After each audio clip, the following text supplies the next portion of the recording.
Sa loob ng 86 na taon, DZRH ang naging kaagapay ng mga Pilipino sa balita, sa serbisyo at sa bawat kwento. 86 na taon ng tiwala at sa mga darating pang taon, mas pinalakas at mas pinagtibay para sa Pilipino. DZRH, una sa Pilipinas, una sa Pilipino. Serbisyong tapat sa'yo, DZRH.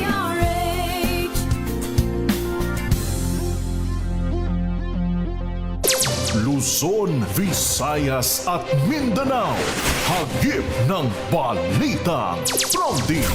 Kinalap ng buong puwersa ng MBC Media Group mula Aksyon Radyo, Radyo Natin Nationwide at DZRH, Provincial at Regional Correspondents. Balita Promdi kasama si Kises Habson. DZRH, Balita Promdi.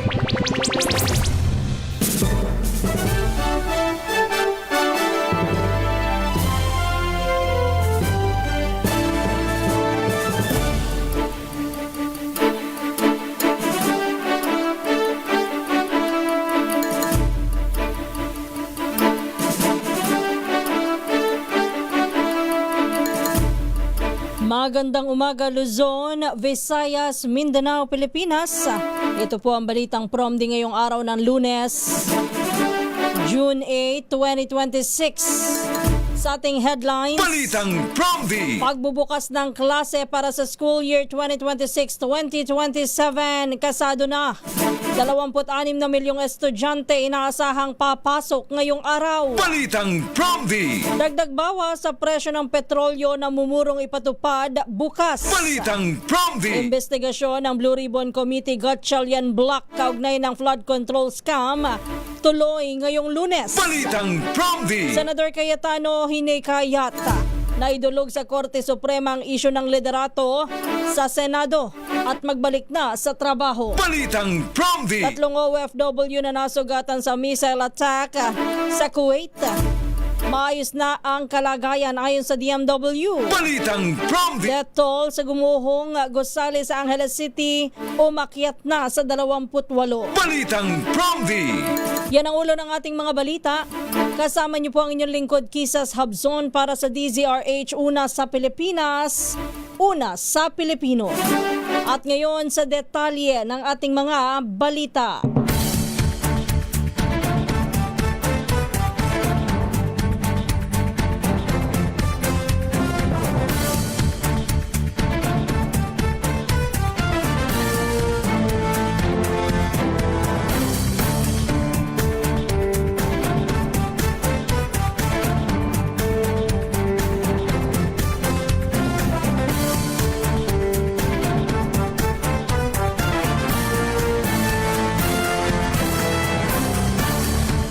Pilipinas ang oras alas 3:04 ng umaga. Pumalo na sa 26 na milyon ang mga estudyanteng inaasahang papasok ngayong unang araw ng pagbubukas ng school year 2026-2027. Ayon sa Department of Education, sisipa pa ang numero dahil inaasahang may mga maitatala pa mismo na mag-e-enroll sa mismong araw ng pasukan o ngayong araw hanggang sa dulo ng Hunyo. Tinataya po ng DepEd na aabot sa 26.4 milyong enrollees ngayong academic year kagaya noong isang taon. Binanggit ng ahensya na hindi pa makapag-enroll ang ilang estudyante lalo na sa senior high school dahil sa trabaho o kaya naman ay nasa probinsya pa ang ilan. Balitang Promdi! Sa kaugnay na balita, magpapakalat naman ang Philippine National Police ng mahigit 55,000 security personnel bilang bahagi ng Oplan Balik Eskwela para sa school year 2026-2027. Kabilang sa ipinakalat na puwersa ang 28,000 pulis, 4,000 personnel mula sa iba pang unit, higit 42,000 force multipliers mula sa mga ahensya ng pamahalaan at mga organisasyon ng komunidad.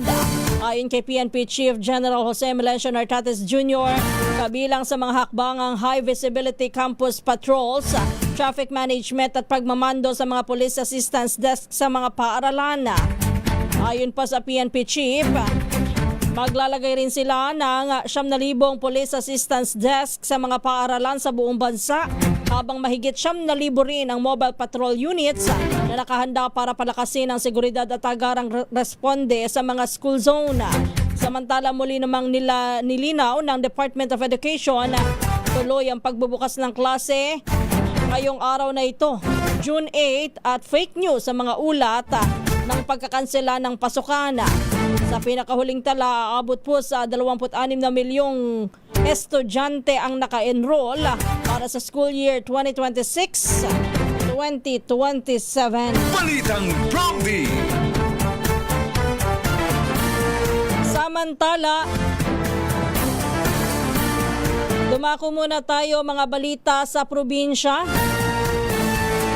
Unahin muna natin si Jimmy Angay-Angay. Standby lang, Jimmy. Balita muna tayo dyan sa Eastern Visayas. Ang Tacloban PNP nakabantay daw po sa mga paaralan ngayong araw para sa seguridad ng mga estudyanteng magsisipasok sa unang araw ng pasukan. Balita mo yan na RH32, Jimmy Angay-Angay. Nakabantay ng Tacloban City Police Office upang matiyak ang seguridad ng mga estudyante sa lungsod sa magbubukas ng klase ngayong araw. Ayon kay Tacloban City Police Office Information Officer Lieutenant Evalyn Lidias, mag-deploy mga pulis sa iba't ibang paralan at mga lugar na traffic upang masiguro ang kaligtasan ng mga kabataan. Prioridad din ng mga pulisya ang pagtulong sa mga estudyante sa pagtawid sa kalsada, lalo na sa mga paralang malapit sa pangunahing daanan dahil sa inaasahang dagsa ng mga sasakyan. Magkakaroon din ang presensya ng mga pulis sa mga school zones upang matiyak ang maayos at ligtas na pagdating at pag-uwi ng mga estudyante. Ang hakbang ay bahagi ng Oplang Balik Eskwelang Philippine National Police na layuning mapanatiling seguridad hindi lamang sa mga estudyante kundi pati na rin sa mga guro, magulang at iba pang apektado sa pagbukas ng klase. Paalala rin ng Tacloban City Police Office sa mga motorista na maging maingat at sumunod sa mga batas trapiko sa mga school zones upang maiwasan na aksidente. Patuloy ang koordinasyon ng pulisya at mga paralan para matiyak ang ligtas at maayos na pagsisimula ng klase sa lungsod. Mula dito sa DYVL Action Radio Tacloban, ito si RH32 Jimmy Angay-Angay para sa DZRH, una sa Pilipinas, una sa Pilipino. Maraming salamat, Jimmy. Standby lang for ready. Nagkasa ng kilos protesta ang grupo ng mga guro upang hilingin ang 15 pisong o 15,000 pisong across the board salary increase para sa mga guro sa pampublikong paaralan. Ayon kay Benjo Basas, National Chairperson ng Teachers Dignity Coalition o TDC, aabot sa 100 guro ang magtitipon-tipon sa Mendiola mamayang 2:00 ng hapon matapos ang kanilang tungkulin sa paaralan. Hit ng TDC, habang patuloy ang pagpapatupad ng mga bagong reforma at programa sa edukasyon, hindi na ibibigay ang sapat na pansin sa dumaraming trabaho at responsibilidad ng mga guro at usapin ng makatarungang kompensasyon o sahod. Ayon pa sa TDC, hindi lamang pagtuturo ang ginagampanan ng mga guro, kundi pati na rin ang mga gawain sa dokumentasyon, pag-uulat, intervention para sa mga mag-aaral at pagpapatupad ng special program ng pamahalaan. Magkakaroon din ng sabay-sabay ng mga aktibidad ang mga kasapi ng koalisyon sa iba't ibang bahagi ng bansa bilang pagpapahayag ng suporta sa panawagang dagdag sahod sa mga guro. Balitang Prompty.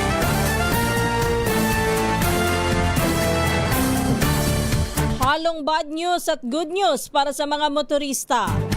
Asahan ang malakihang dagdag at rollback sa produktong petrolyo bukas. Ayon sa oil industry sources, 3 piso hanggang 4 na piso ang posibleng dagdag sa kada litro ng diesel, habang 5 piso hanggang 6 na piso naman ang dagdag sa kada litro ng kerosene. Inaasahan naman na mayroong 1 peso and 50 centavos hanggang 2 pesos and 50 centavos na rollback sa kada litro ng gasolina. Bukas po, araw ng Martes, karaniwang ipinatutupad ang oil price adjustment, ngunit tuwing Lunes, inaanunsyo po ng pamahalaan kung magkano talaga ang magiging dagdag bawas sa presyo ng petrolyo. Balitang Bromby. Balita muna tayo sa Pangasinan. 13 anyos na binatilyo nalunod sa ilog sa Calasiao. Ibalita mo yan, RH38 Freddy Fajardo. Wala ng buhay ng matagpuan sa Marosa River sa Barangay Nelson, Calasiao ang katawan ng 13 anyos na binatilyo na grade 8 pupils na residente sa nasabing barangay. Batay sa ulat ni Calasiao OIC Chief of Police Lieutenant Colonel Rodel Gabatin, nagresponde sila sa reported drowning incident alas 4:45 ng hapon ng Sabado at nabatid na isang 13 anyos na binatilyong nalunod matapos maglangoy kasamang ilan niyang mga kaibigang kapwa minor de edad at natanga ito ng malakas na agos. Ayon kay Ms. Christine Soriano, Public Information Officer ng MDRRMC Calasiao, agad silang nagsagawa ng rescue operation. Subalit kinabot ng paglubog ng araw at na hindi natagpuan. Kaya kahapon ng umaga, katulong ng Calasiao MDRRMC ang PDRMO at WASAR, muling nagsagawa ng rescue at retrieval operation. Pasado alas 7:45 kahapon ng umaga natagpuan ang katawan ng biktima. Paalala ng mga otoridad sa mga magulang na bantayan ang kanilang mga anak. Pagbawalang maligo sa ilog dahil sa panahong itong pumasok na ang tagulan ay tumataas na ang level ng mga kailugan. Mula sa Action Radio Pangasinan, ito si Freddy Fajardo, Aristarte Tag-uulat para sa DCRH Una sa Pilipinas, una sa Pilipino. Balitang Bromby. Pilipinas ang oras, alas 3:11 na ng umaga. Tuloy ang investigasyon ng Senate Blue Ribbon Committee Gatchalian Block kaugnay ng flood control scandal ngayong araw. Pangungunahan ang pagdinig ni Senator Erwin Tulfo bilang chairman ng panel. Ayon kay Gatchalian, inaasahan nilang dadalo sa pagdinig ang 18 individual na tinaguriang Maleta Boys ni dating Congressman Saldico na dumalo sa investigasyon ng Blue Ribbon Committee Cayetano Block. Naninindigan na din ang Gatchalian Block na ang pagdinig ng Blue Ribbon Cayetano Block noong nakalipas na Huwebes ay hindi opisyal. Sinabi rin ni Gatchalian na kung may katotohanan ng mga paratang ng mga saksi, dapat silang humarap sa opisyal na pagdinig ng Senado at ilahad ang kanilang mga ebidensya. Samantala, inaasahang maiimbitahan din sa pagdinig si dating House Speaker Martin Romualdez kaugnay ng alegasyon laban sa kanya. Balitang Bromby.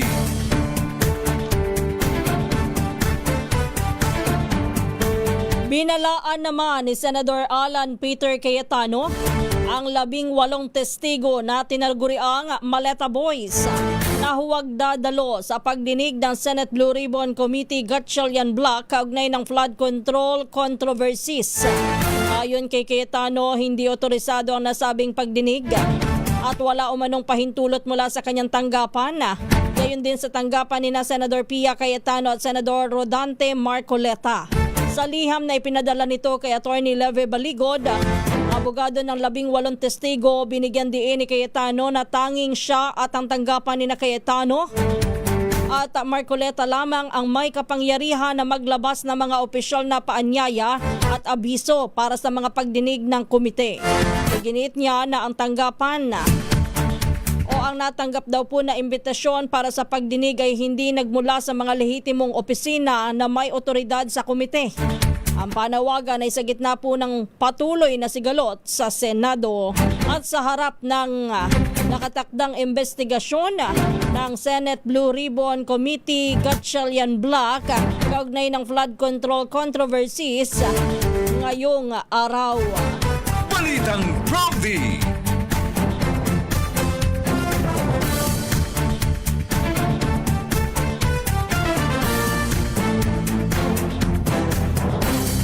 Nagsorry naman si Senator Erwin Tulfo sa kanyang mga kasamahan sa Senado at sa publiko dahil sa mga naging pahayag niya kaugnay ng Senate leadership dispute.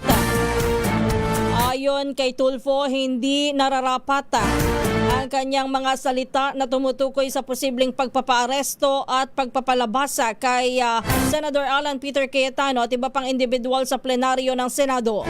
Ayon sa kanya, bagamat bunga ng matinding damdamin at pagnanais na may pagpatuloy ang trabaho ng Senado, mali pa rin ang kanyang mga nabitawang pahayag. Humingi rin siya ng kapatawaran sa mga Pilipino dahil anya ang mga hidwaan sa loob ng Senado ay nagdulot ng pagkaantala sa pagtalakay ng mga mahahalagang panukalang batas at nagparalisa sa mandato ng kapulungan. Nananawagan din si Tulfo sa kanyang mga kapwa senador na tapusin na ang pagkakawatak-watak at magtuon sa pagbuo ng mga batas, pag-iimbestiga sa mga irregularidad at pagpapahalaga sa kapakanan ng mga Pilipino. Binigyan din niya na panahon ng isang tabi ang mga personal na interes at magkaisa upang maibalik ang integridad at tatag ng Senado. Balitang Prompty. Balita naman tayo mula sa Central Luzon. Standby Dani. Isang lalaki na nagbanta at nakumpiskahan pa ng baril, arestado sa Limay. Diyan po sa lalawigan ng Bataan. Balita mo yan, RH37, Dani Kumilang.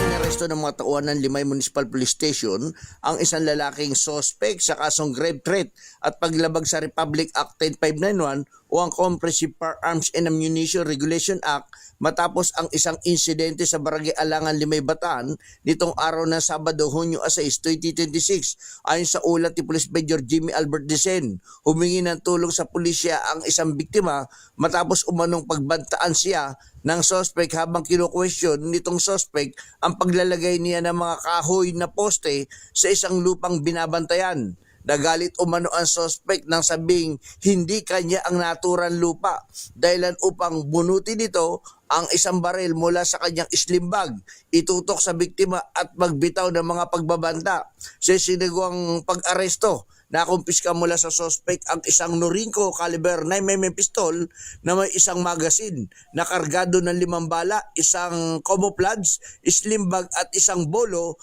na may kahoy na lalagyan. Dinala ang sospek at mga nakuhang ebidensya sa Limay Municipal Police Station para sa kaukulang dokumentasyon at pagsasampa ng mga kaso. Dani Kumilang, RH37, DCRH, una sa Pilipinas, una sa Pilipino. Balitang Prompty.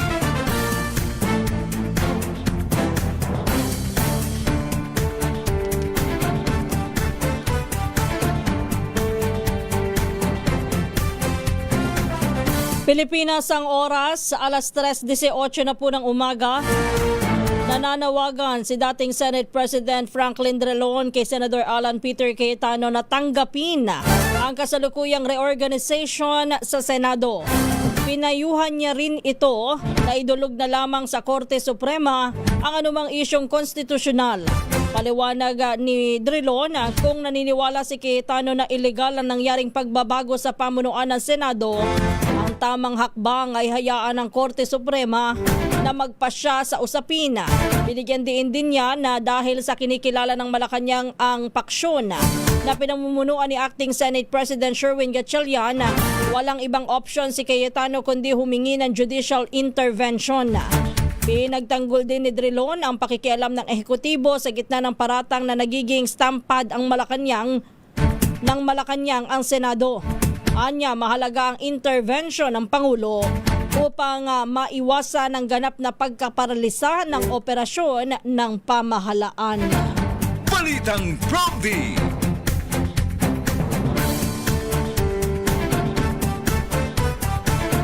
Oo nga, bakit hindi idulog na lang sa Korte Suprema kung ano man ang issue na may kinalaman sa liderato ng Senado ay sa ganyan ho na nagkakaroon ng gulo at maging ang publiko ay naguguluhan na kung sino ang pakikinggan at sino ang paniniwalaan. Beside, dyan sa mga ganyang issue. Diba, sa lahat naman, kapag may isyong legal, may kinalaman sa batas at sa konstitusyon, dapat yan ay idinudulog at ang huling may say ay ang Korte Suprema. Alas 3:20 na po ng umaga. Nagpahayag naman ng pag-aalala ang Senate Workers Union na sandigan ng mga empleyadong nagkakaisa sa adhikain ng demokratikong organisasyon o ang tinatawag na Senado. Kaugnay ng epekto ng patuloy na alitan sa pamumuno ng mataas na kapulungan sa mga kawani nito. Ayon sa samahan, ang mga empleyado ng Senado ay dapat nakatutok sa batas at sa tungkulin at hindi nadadamay sa mga politikal na tunggalian sa loob ng institusyon. Binigyan din ng grupo na hindi dapat na managot o magdusa ang sino mang rank and file employees dahil sa mga pangyayaring wala naman silang kinalaman o partisipasyon. Sinabi pa ng grupong Senado na nagdulot ang mga pagbabago sa pamunuan ng kalituhan sa mga empleyado pagdating sa mga administratibong utos, work arrangements at mga protocol sa pag-uulat ng trabaho. Dahil dito'y marami umano sa mga kawani ang napipilitang magpasya kung aling direktiba ba ang kanilang susundin sa kawalan ng malinaw na at pare-parehong gabay mula sa institusyon. Matatandang noong June 4, pinayagan ni Acting Senate President Sherwin Gatchalian ng mga opisina sa Senado na magpatupad ng work from home arrangement dahil wala umanong opisyal na negosyo sa araw na iyon. Nagkataon naman na ito'y kasabay po ng pagdinig ng Blue Ribbon Committee sa issue ng flood control project na inanunsyo ng kampo ni Senador Alan Peter Cayetano. Balitang Prompdi. Saka ho matatandaan ko noong araw na yon, syempre nag-iisip din tayo para sa kapakanan ho ng mga empleyado ng Senado. Noong araw na yon, kung hindi ako nagkakamali, sa Senate Blue Ribbon Committee mismo pong si Senador Cayetano ang nagsabi at nagbabala sa sino man, kahit mga empleyado po ng Senado na humarang o kaya naman po ay hindi sumunod sa kung ano man po ang kanilang iniuutos o ipinapagawa, na posible ho sila na malagay sa alanganin at makasuhan. Kaya lang, syempre, kapag po ganyan ang babala, sino nga naman ang susundin mo? Kung sa kabilang panig naman, sa panig po ni Acting Senate President Alan Peter Cayetano ay meron na rin pong tagubili na, o sige, kayo yung magsiuwi na, wala tayong masyadong operations ngayon, work from home ang setup natin ngayon. Balitang Prompdi. Alas 3:23 ng umaga. Puntahan na natin balita sa Negros Occidental. Standby Rex. Dating tanod ng barangay patay sa pamamaril sa bayan ng Calatrava. Ibalita mo yan, RH46 Rex Cantong.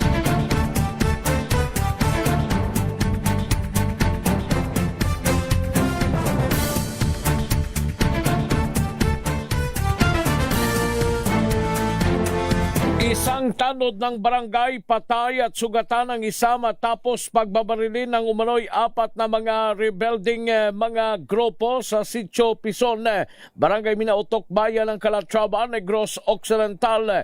Ang biktimang kinilala na si alias Ricky, habang sugatan naman ang kanyang pinsan na si alias Rodel, 22 anyos, pawang mga residente ng nasabing lugar. Ayon kay Police Captain Jesus Alba, hepe ng Calatrava PNP Station, kasama ng biktima ang kanyang pamilya nang ito ay binaril ng mga sospek. Ang biktima mayroong tama ng bala sa kanyang katawan na ikinasawi nito, habang sugatan ang pinsan nito na nandoon din sa lugar. Kagad na umalis ang mga sospek matapos ang pamamaril, habang patuloy ang investigasyon ng kapulisan ng nasabing krimen. Ito si RH46 Rex Cantong para sa DZRH, una sa Pilipinas, una sa Pilipino. Balitang Prompdi.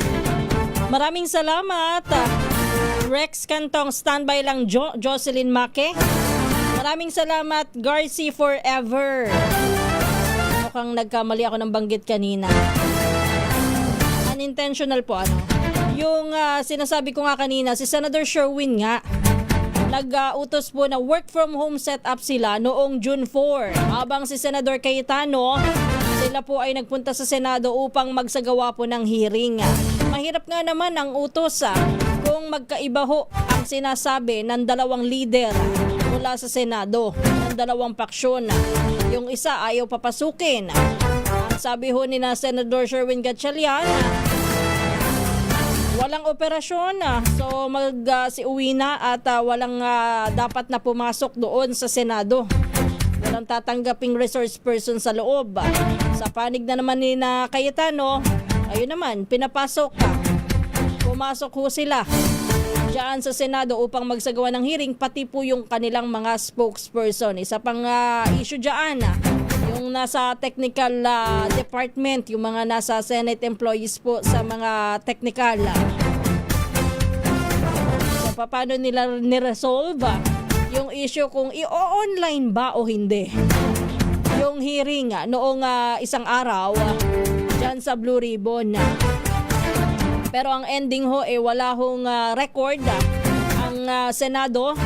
Yung official FB page ng Senado kaugnay po ng Blue Ribbon na hearing ng Cayetano Black. Balitang Prompty. Alas 3:26 na po ng umaga, tanging ang Senado na pinamumunuan ni Acting Senate President Sherwin Gatchalian ang kinakailangan na pakinggan na liderato. Ayon po kay Palace Press Officer Claire Castro, anumang pakikipag-ugnayan ng Senado sa Pangulo kabilang ang posibleng paghiling ng special session ay dapat daw pong idaan sa liderato ni Gatchalian na siyang kinikilalang liderato ng ehekutibo. Kasabay po nito, mariing pinabulaanan ni Castro ang alegasyon ni Senator Alan Peter Cayetano na nakikialam ang Malacanang sa sigalot ng Senado. Giit niya ang kaguluhan na boycott at iba pang insidente sa mataas na kapulungan na hindi utos ng Pangulo kundi kagagawa ng kampo ni Cayetano. Inimok din ni Castro si Cayetano na maging isang tunay na lider at unahin ang kapakanan ng publiko kaysa sa pansariling interes o interes ng mga kaalyado. Balitang Prompty. Hindi maaaring gumanap ng kanyang tungkulin ang isang public official na nasa detensyon o nahaharap sa kasong kriminal. Ito po ang iginiit ni retired Supreme Court Senior Associate Justice Antonio Carpio. Maliwanag nito, ang isang detained senator hindi maaaring dumalo sa mga sesyon ng Senado, bumoto sa mga usapin ng kapulungan o maisama sa pagbibilang ng quorum at mayorya. Halimbawa ni Carpio ang desisyon ng Korte Suprema sa kasong People versus Maceda noong 2000. Sa naturang resolusyon, nakasaad ang mga taong nasa detensyon, mapa-preventive detention o nagsisilbing sentensya ay hindi maaaring mag-practice ng kanilang propesyon, magnegosyo at humawak ng anumang posisyon ng pamahalaan habang nakapiit. Tinukoy din ni Carpio ang kasong Trillanes versus Pimentel noong 2008 kung saan ay hindi pinayagan si dating Senador Antonio Trillanes IV na makalabas ng detensyon upang maisagawa ang kanyang mga tungkulin bilang mambabatas. Dagdag pa niya, sa ilalim ng plunder law, ang mga opisyal na kinasuhan ng plunder ng Sandigan Bayan ay otomatikong nakasuspende sa kanilang tungkulin. Ang pahayag ni Carpio ay lumabas kasunod ng pagkakakulong ni Senador Jinggoy Estrada na humaharap ngayon sa kasong plunder at kasong graft kaugnay ng umano'y irregularidad sa flood control projects. Balitang Prompty. Itinanggi naman ni Senador Francis Chis Escudero ang mga paratang na may kapalit na pabor ang kanyang pagdalo sa sesyon ng Senado noong June 3 at paglipat niya sa grupong pinamumunuan ni Senator Sherwin Gatchalian. Sa kanyang podcast na Chiswi, ipiniliwanag ni Escudero na dumalo siya sa sesyon upang maiwasan ang posibleng paglabag sa saligang batas na nagbabawal sa Senado na mag-adjourn ng higit 3 araw ng walang pahintulot mula sa House of Representatives. Binigyan din niya na walang katotohanan ng mga haka-haka na may nakuha siyang political favor. kapalit ng kanyang desisyon. Anya, patuloy pa rin niyang hinaharap ngayon ang reklamong isinampalaban sa kanya kaya walang nagbago sa kanyang sitwasyon. Kasalukuyang iniimbestigahan si Escudero ng Office of the Ombudsman kaugnay ng reklamong plunder at graft at malversation na may kinalaman sa umunoy irregularidad ng flood control projects. Matatandaang ang pagdalo ni Escudero sa plenaryo noong June 3 ang naging daan upang makabuo ng quorum at mailuklok si Senador Sherwin Gatchalian bilang acting Senate President. Balitang Prompty.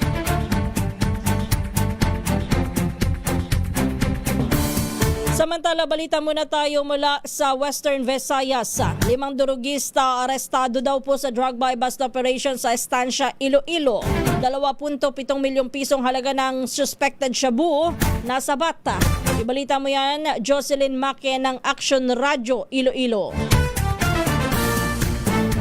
Humigit kumulang 403 na gramo ng hinahinalang shabu na may tinatayang standard drug price na 2,740,400 pesos ang nasamsam sa isang buy-bust operation sa Purok 1, Barangay Botongon, Estancia. 5 drug personalities ang naaresto, kabila na ang 43 anyos na si alias Joel na kinukonsiderang high-value individual at pangunahing target ng operasyon. Kasama sa mga natimbog ang 4 pang kasamahan ni Joel na itinuturing na street-level individuals. Nag-ugat ang operasyon mula sa halos 2 buwang monitoring at case build-up laban kay Joel na di umano'y sangkot sa illegal drug activity sa Estancia at mga kalapit na bayan. Sinabi ni Police Regional Office 6 Acting Regional Director Police Brigadier General Randolph Tuanyo na ang pagkakasamsam ng mahigit 2.7 million na halaga ng hinihinalang shabu at pagkakaaresto sa 5 drug personalities ay malinaw anya na bunga ng tuloy-tuloy na monitoring, solid intelligence work at coordinated police operations. Mula sa Action Radio Iloilo, ito si Jocelyn Maque para sa DZRH, una sa Pilipinas, una sa Pilipino. Balitang Prompty. Maraming salamat, Joss. Standby lang. Jane Galit Bantayan. Wala pang formal na request kay Pangulong Ferdinand Marcos Jr. Para sa special session ng Senado na pinamumunuan ni Acting Senate President Sherwin Gatchalian. Ayon kay Senador Gatchalian, kasalukuyan pa nilang pinagpapasyahan ang panukalang batas, mga administratibong usapin at nakabinbin na military promotions na dapat natalakayin sakaling magkaroon ng special session.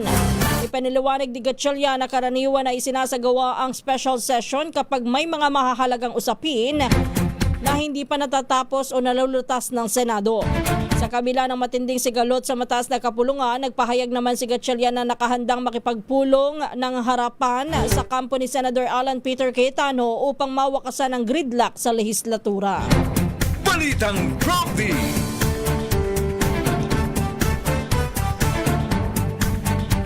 Nagpaalala naman si PNP Chief General Jose Melencio Nartates Jr. sa kanilang hanay na manatiling apolitical at mag-focus sa kanilang serbisyo sa gitna ng tensyon ng politika sa bansa.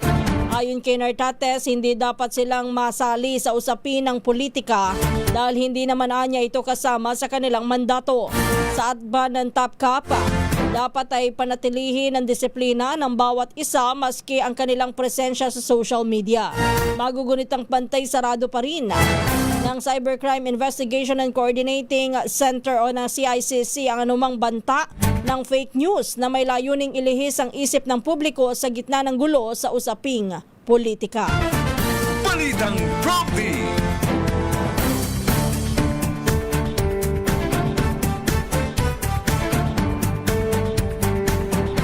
Pilipinas, ang oras alas 3:34. Puntahan na natin balita sa Northern Samar.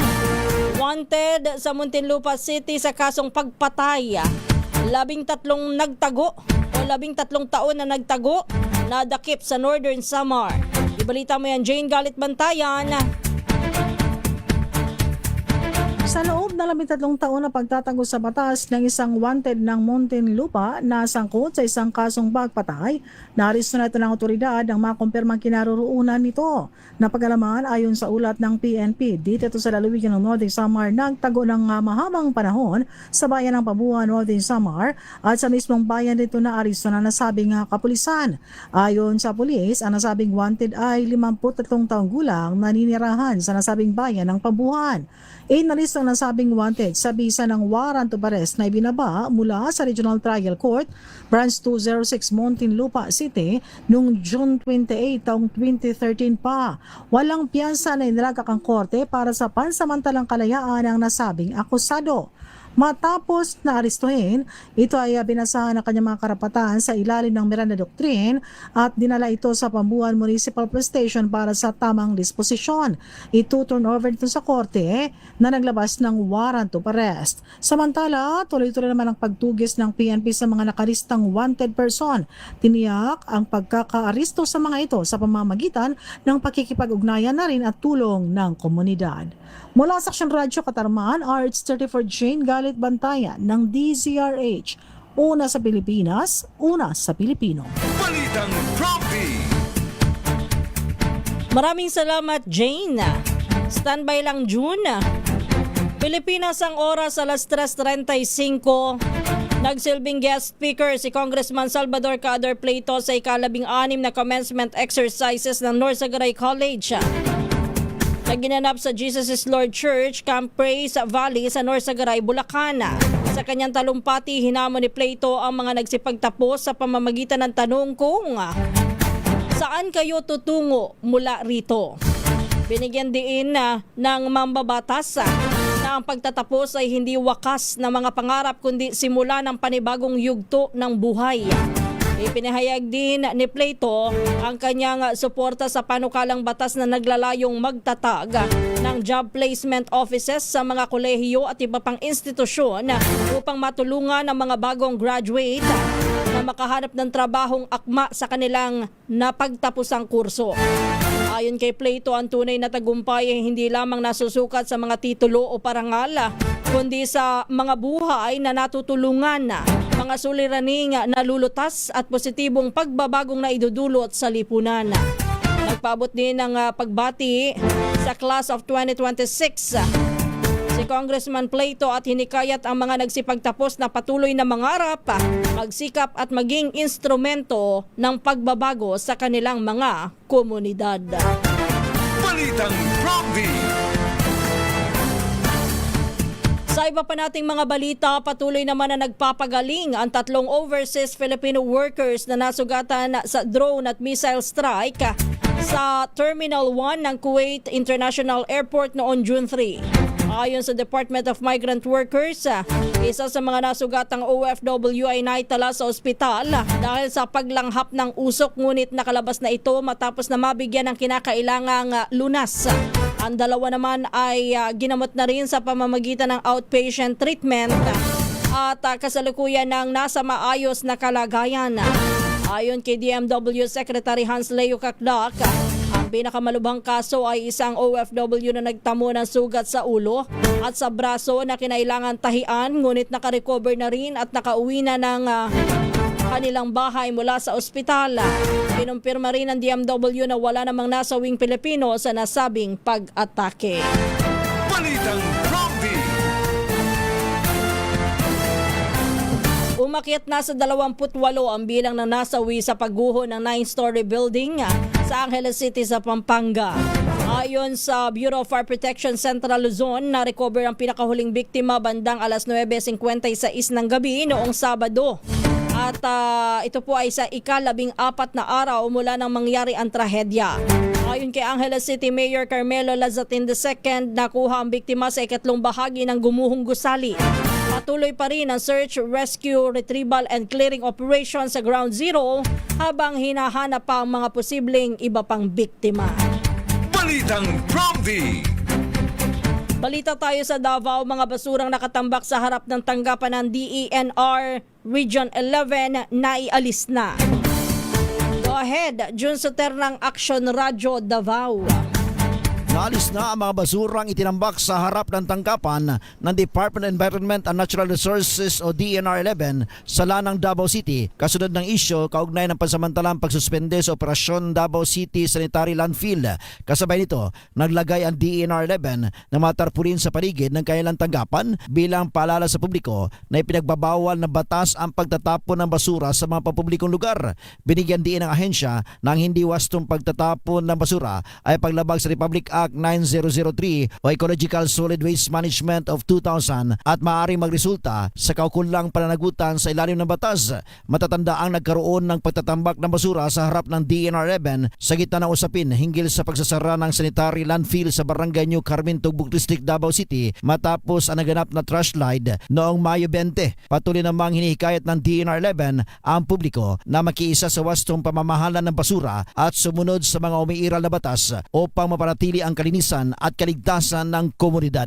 Ito si June Suter para sa DZRH. Una sa Pilipinas, una sa Pilipino. Balitang Prompty. Samantala, sinuspinde ng Philippine College of Physicians o PCP ng 6 na buwan si Dr. Tony Liachon dahil sa umano'y paglabag sa Code of Ethics ng organisasyon. Ayon sa PCP, ang desisyon ay bunga ng formal na proseso ng pagdinig sa ethical complaint na dumaan umano sa maingat at masusi at walang kinikilingang pagsusuri alinsunod sa kanilang mga alituntunin.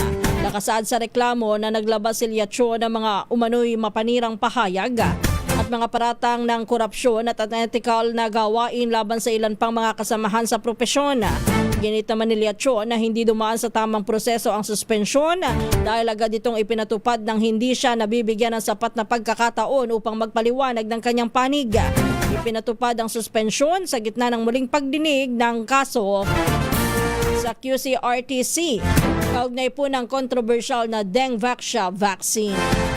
Balitang Prompty. 6 na katao na ang iniuugnay ng pulisya sa pagpaslang kay Seferino Perry Mariano at sa kanyang driver na si Norberto Orimaco sa Quezon City noong April 28. Ayon kay QCPD Director Brigadier General Randy Glenn Silvio, isinasapinal na ang pagsasampa ng kasong murder laban sa mga suspect sa tanggapan ng piskal sa Quezon City.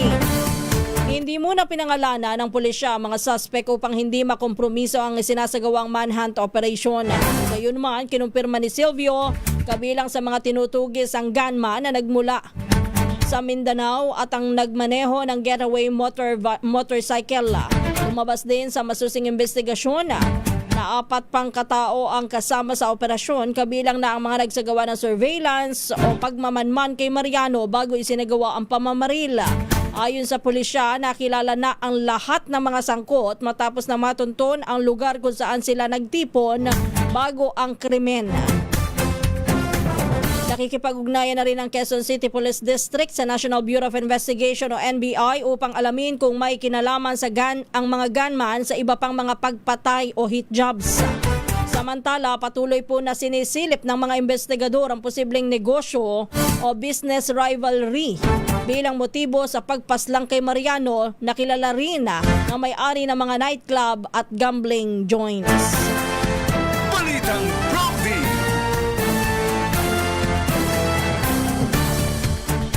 Balita naman tayo mula sa Philippine Coast Guard. Ang PCG all set na para sa Balik Eskwela 2026 sa ilalim ng Oplan Biyaheng Ayos. Balita mo yan, RH9 Tina Nolasco.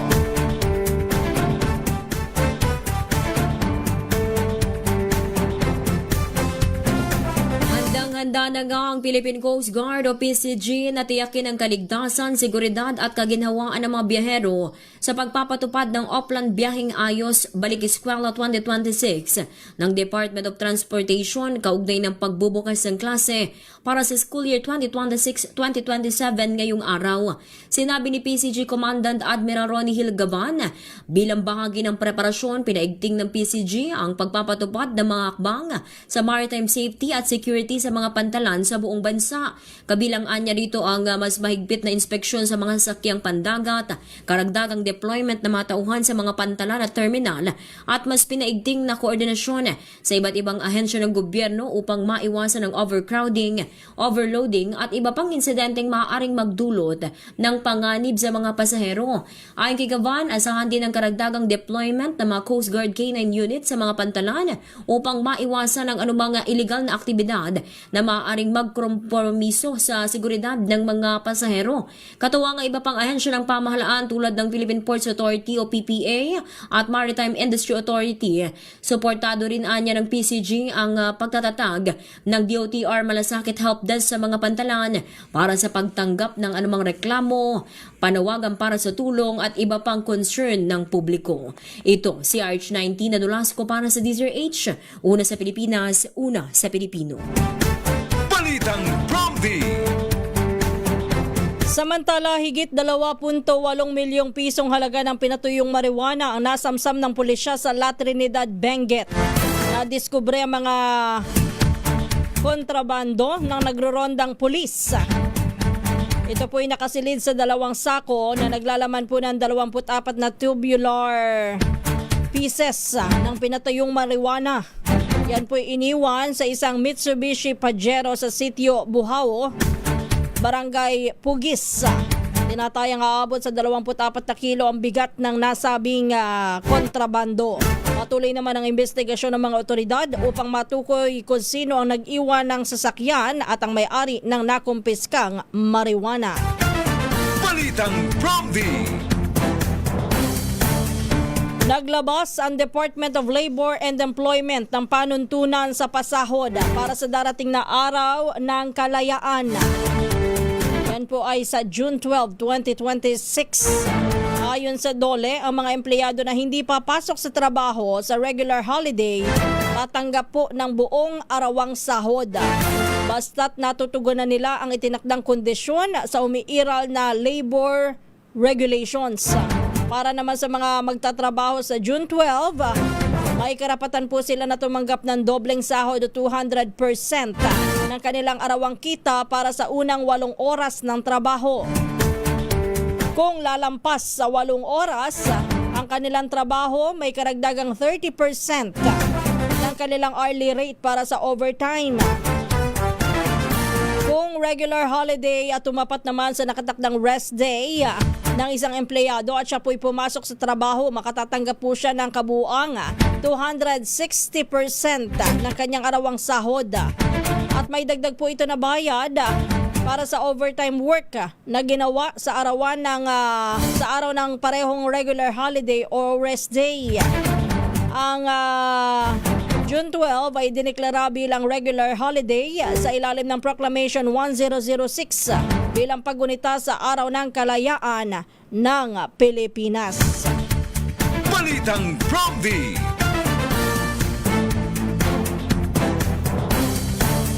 Pilipinas ang oras, alas 3:47, 13 minuto bago mag alas 4. Diyan na po nagtatapos ang ating balitaan dito po sa Balitang Prompty. Tayo ho ay dadako na sa pangalawang bahagi naman ng ating programa. Balitang Prompty.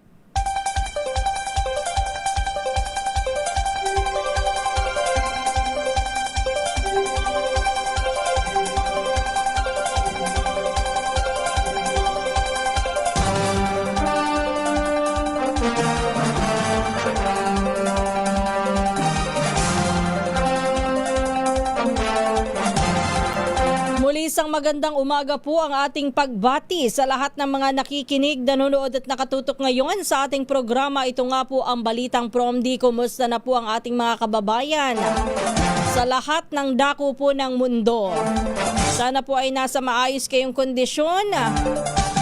Good morning po doon sa mga nag-aantabay na mga magulang para sumapit ang alas 7 ng umaga. Hoy, good morning po doon sa mga bagong gising na mga magulang na nagluluto din ng almusal ng kanilang mga anak at baon ng kanilang anak na papasok ngayong araw para sa unang araw ng pagbabalik sa klase. Ngayong school year 2026-2027, biruin mo ang bilis-bilis ng araw. Ngayon po ay ako nga mismo hindi ko namalayan na tapos na pala ang bakasyon ng mga bata at papasok na ho ulit sila sa kanilang paaralan para sa kanilang bagong baitang. Well, good luck po doon sa mga bata at sana po ay maging fruitful ang panibagong school year na ito para sa inyo, ano? Ganon din sa mga magulang. Sa mga magulang at saka doon sa mga magiging officers ng mga PTA. Yan. At sabi ko nga sana ho ngayong school year na ito mabawasan na ho yung mga suspension of classes dahil sa mga patuloy na mga pag-ulan sama ng panahon o kaya naman ay matinding init. Bagamat ngayon ay June 8. Pagdating ng Friday, ilang araw lang papasok ang mga bata. Ngayong araw na ito, 1, 2, 3, 4. 4 lang. Tapos, pagdating ng 12, ay bakasyon muna ulit. Ng isang araw. Long weekend. Dahil po sa selebrasyon ng Araw ng Kalayaan. Holiday na agad ang sinalubong, ano? Hoy, doon sa mga nagtatanong ho kung may pasok at tuloy po ba ang opening of classes today? Tuloy na tuloy po. Sabi nga po ng Department of Education, huwag maniniwala basta-basta sa mga kumakalat sa social media ng mga impormasyon. Yung mga nagpapakalat po na walang pasok today, hindi tuloy ang opening of classes. Yan po ay fake news. Well, kung mayroon pa man po ng mga walang pasok today, yan ho siguro ay mga nasa private school. Kasi yung iba po sa ating mga nasa private school ay sa mga susunod na linggo pa magpapasok po at magbubukas ng klase. Habang meron pa po na mga senior high school hanggang ngayon nagkakaroon pa rin po ng graduation ceremonies. Saan ba't maayos din ang calendar? Pati na sa senior high school.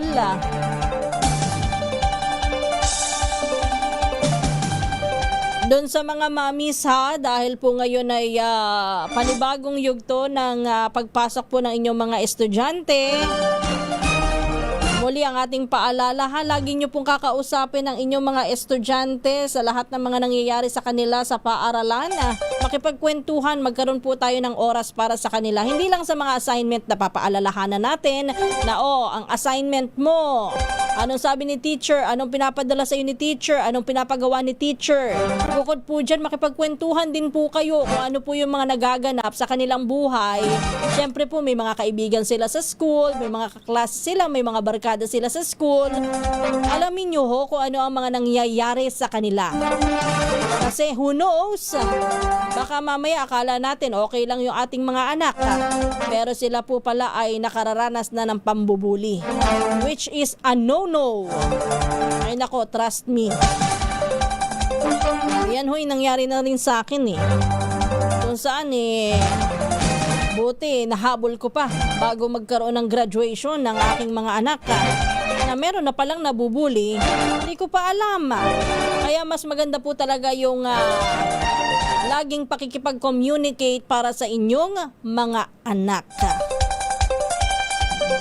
Sir Atima, si Lolo Eric ba ito? Good morning. Sabi niya ay lalo kang gumaganda at lalo rin nung nadadagdagan ng timbang. Lolo Eric Ikaw talaga binola mo pa ako matapos mo akong sabihan na tumataba na ako. Alam ko na yun. Landy Martin, magandang umaga po. At ganoon din kay Cors Navarro Galindez, 6 a.m. po halos pang umaga. Ganun ba? Ngayon ba 6 a.m. na? Sabagay yung anak ko, alas 6 pa lang pumapasok na Pero alas 7 pa ang time. O 6:30 yung iba, 6 na nga pala ngayon, hindi na uso yung katulad dati na 7 o'clock. 7 o'clock pipila pa lamang sa ground para sa flag ceremony. Diba ganun nung araw? Tsaka ngayon ba araw-araw pa rin ang flag ceremony o every Monday na lamang? Ma'am, pakibati po ang mga senior sa dulong bayan ng San Jose del Monte, Bulacan. Sana po'y mawala ang stress ng lahat, sabi ni Efren Lorenzo. Morning Winwin Aquino, Ram Ramuran. Ganon din kay Randy Martin ng Paniki Tarlac, good morning. Ganon din po binabati natin si Ted Nevilla ng Brooks Point, Palawan. Rodrigo Marbebe ng Oras Eastern Samar. MM Ginto Uteripse, first day of school, good luck to all.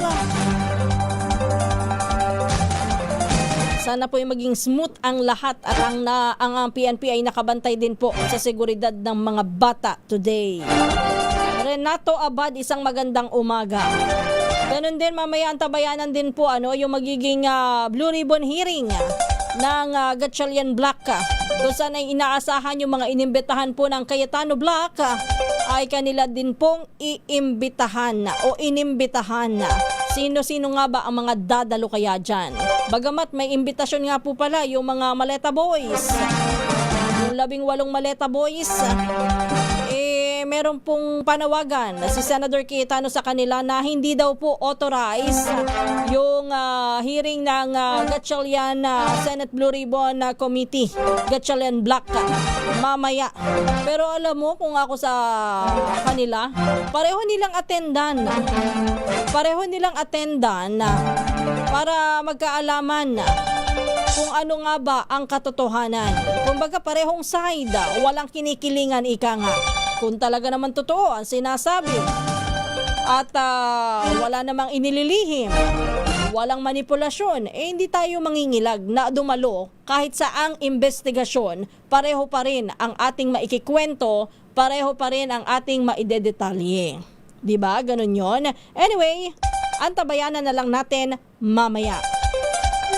Happy 90th birthday to my mother-in-law, Elena Palma. Bungahan ng Cuenca, Batangas, June 8, today. Sabi ni Danny Muyot, binabati niya. Eric Mercado, isang magandang umaga mula sa Las Piñas City. Sa lahat ng hindi ko po nabate, nako, bukas, promise, babatiin ko po kayo. Pero in the meantime, paalam na tayo. Maraming salamat po sa inyong lahat na sumama sa ating talakayan today dito po sa Balitang Promdi. Ako po ang inyong lingkod, Kisas Habson. Susunod na si Kong Angel Palmones at ang Magandang Umaga Pilipinas. Muli oras, 4 na minuto bago mag-alas 4. Good morning and happy Monday. Kahit nagtago na ang buwan. Tumunog na ang gandingan para sa kalikasan. Ang itinanghal bilang Best AM Radio Program Host ay si Cesar Chavez para sa special on Saturday ng DZRH.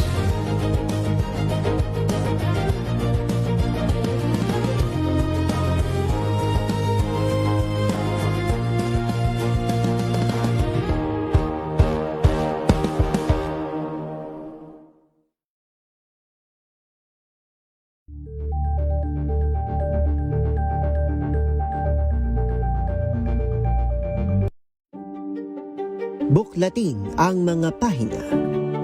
Pakinggan ang boses ng lipunan. Tunghayan ang mga issue mula sa ibang katayuan. Nakakalungkot kasi deserve ba namin ng ganito? Na hindi nila alam kung ano talaga yung kanilang mga karapatan. Yung gobyerno, tinulungan nila yung kanilang magsasaka. Pinapatahimik tayong lahat using various laws. Through education, kayang-kaya nating baguhin yung ganitong